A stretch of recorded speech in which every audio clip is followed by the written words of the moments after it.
ಎಲ್ಲರಿಗೂ ನಮಸ್ಕಾರ. ಈಗ ಆಲ್ಬರ್ಟ್ ಐನ್ಸ್ಟೀನ್ ರವರ ಕುರಿತು ತಿಳಿದುಕೊಳ್ಳೋಣ. ಜರ್ಮನಿಯಲ್ಲಿ ಹುಟ್ಟಿದ ಆಲ್ಬರ್ಟ್ ಐನ್ಸ್ಟೀನ್ 20ನೇ ಶತಮಾನ ಕಂಡ ಮಹಾ ಮೇಧಾವಿ ವಿಜ್ಞಾನಿ. ಕಾಲ, ಅವಕಾಶ, ಶಕ್ತಿ ಮತ್ತು ಗುರುತ್ವಗಳ ಕುರಿತಂತೆ ತಮ್ಮ ಕ್ರಾಂತಿಕಾರಿ ಸಿದ್ಧಾಂತಗಳನ್ನು ಮಂಡಿಸಿ 100 ವರ್ಷಗಳು ಕಳೆದಿವೆ. ಆದ್ದರಿಂದ ಅದರ ಸವಿನೆನಪಿಗಾಗಿ 2005ನೇ ಇಸವಿಯನ್ನು ಆಲ್ಬರ್ಟ್ ಐನ್ಸ್ಟೀನ್ ರವರ ಹೆಸರಿನಲ್ಲಿ ವಿಶ್ವ ಭೌತಶಾಸ್ತ್ರ ವರ್ಷ ಎಂದು ಆಚರಿಸಲಾಯಿತು. ಇವರ ಕುತೂಹಲಕಾರಿ ವಿವರಣೆ ಎಂದರೆ ಸಾಪೇಕ್ಷ ಸಿದ್ಧಾಂತ ಕುರಿತದ್ದು. 1940ರಲ್ಲಿ ಐನ್ಸ್ಟೀನ್ ಅಮೆರಿಕಾದ ಪ್ರಜೆಯಾದರು. ಐನ್ಸ್ಟೀನ್ ಯುದ್ಧವನ್ನು ವಿರೋಧಿಸುತ್ತಿದ್ದರು. ವಿಪರ್ಯಾಸವೆಂದರೆ ಮಾನವ ನಿರ್ಮಿತ ಅತಿ ಭಯಾನಕ ಮಾರಕಾಸ್ತ್ರವಾದ ಅಣುಬಾಂಬ್ ನಿರ್ಮಾಣಕ್ಕೆ ಐನ್ಸ್ಟೀನ್ರ ಸಾಪೇಕ್ಷ ಸಿದ್ಧಾಂತ ಆಧಾರವಾಯಿತು.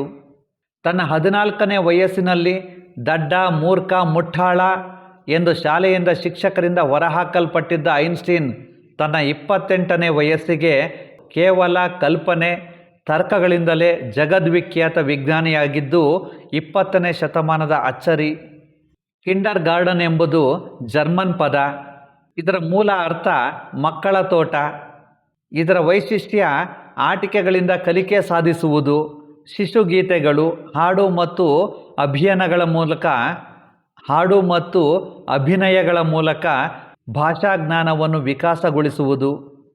ತರಗತಿಯಲ್ಲಿ ಶೈಕ್ಷಣಿಕ ಬೆಳವಣಿಗೆಯ ಜೊತೆಗೆ ಶಿಕ್ಷಣ ಕ್ಷೇತ್ರದಲ್ಲಿ ಮಕ್ಕಳ ದೈಹಿಕ, ಬೌದ್ಧಿಕ, ನೈತಿಕ, ಸಾಂಸ್ಕೃತಿಕ, ಧಾರ್ಮಿಕ ಹಾಗೂ ಮನರಂಜನಾ ಮೌಲ್ಯಗಳ ಬೆಳವಣಿಗೆಗೆ ಸಹಾಯ ಮಾಡುವ ಎಲ್ಲ ಬಗೆಯ ಚಟುವಟಿಕೆಗಳನ್ನು ಸಹಪಠ್ಯ ಚಟುವಟಿಕೆಗಳು ಎನ್ನುತ್ತೇವೆ.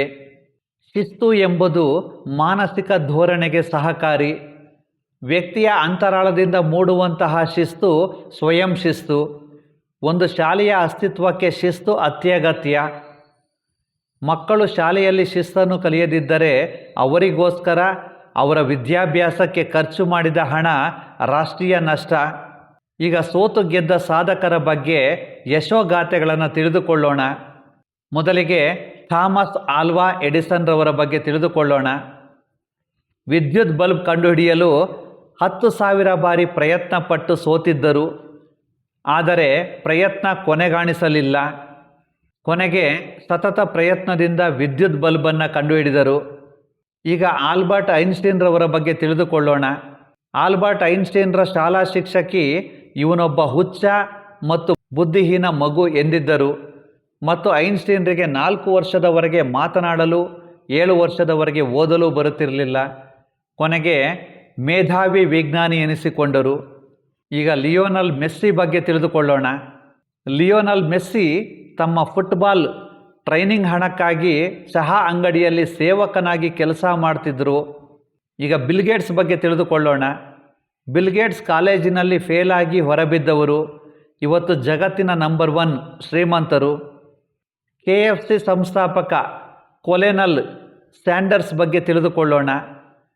ಇವರು ತನ್ನ 61ನೇ ವಯಸ್ಸಿನಲ್ಲಿ 1900 ಬಾರಿ ತನ್ನ ಕೈ ರುಚಿಯ ಚಿಕನ್ ಮಾರಲು ಹೋಗಿ ಸೋತಿದ್ದರು. ಆದರೆ ಪ್ರಯತ್ನ ನಿಲ್ಲಿಸಲಿಲ್ಲ. ಕೊನೆಗೆ ಯಶಸ್ಸನ್ನು ಕಂಡರು. ಈಗ ಸ್ಟೀವ್ ಜಾಬ್ಸ್ ಬಗ್ಗೆ ತಿಳಿದುಕೊಳ್ಳೋಣ. ಒಂದು ಕಾಲದಲ್ಲಿ ಗೆಳೆಯರ ಮನೆಯ ಮೇಲೆ ಮಲಗಿ ಎದ್ದು ದೇವಸ್ಥಾನದ ಉಚಿತ ಪ್ರಸಾದ ಊಟ ಮಾಡುತ್ತಿದ್ದರು. ಗೆಳೆಯರ ಮನೆಯಲ್ಲಿ ಆಪಲ್ ಕಂಪನಿ ಸ್ಥಾಪಿಸಿದ್ರು. ಮುಂದೆ ಆಗಿದ್ದೆಲ್ಲ ಯಶೋಗಾಥೆ. ಈಗ ಡಾಕ್ಟರ್ ಅಬ್ದುಲ್ ಕಲಾಂ ರವರ ಬಗ್ಗೆ ತಿಳಿದುಕೊಳ್ಳೋಣ. ಡಾಕ್ಟರ್ ಅಬ್ದುಲ್ ಕಲಾಂ ರವರು ಪೈಲಟ್ ಸಂದರ್ಶನದಲ್ಲಿ ತಿರಸ್ಕರಿಸಲ್ಪಟ್ಟವರು. ಮುಂದೆ ಆದದ್ದೆಲ್ಲ ಇಂದು ಇತಿಹಾಸ. JK ರೌಲಿಂಗರ ಹ್ಯಾರಿ ಪಾಟರ್ ಬಗ್ಗೆ ತಿಳಿದುಕೊಳ್ಳೋಣ.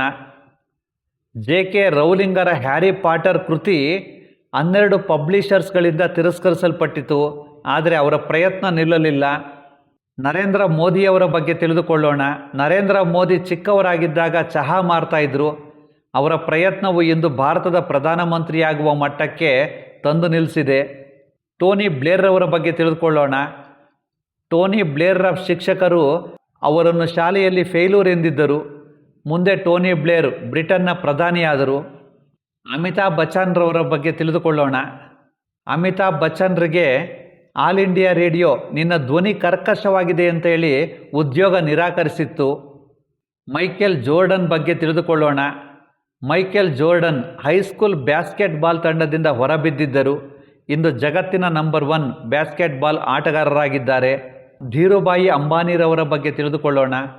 ಧೀರುಭಾಯಿ ಅಂಬಾನಿಯವರು ಒಂದು ಕಾಲದಲ್ಲಿ ಪೆಟ್ರೋಲ್ ಬಂಕ್ನಲ್ಲಿ ಕೆಲಸ ಮಾಡ್ತಾಯಿದ್ರು.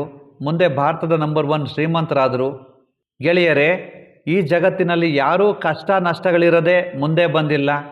ಹಿಂದೊಂದು ದಿನ ಸೋತವರು ಇಂದು ಮಹಾನ್ ಸಾಧಕರು. ಸಾಧನೆಯ ತುಡಿತವಿದ್ದವರಿಗೆ ಕಷ್ಟಗಳು ಕೇವಲವೆನಿಸುತ್ತವೆ.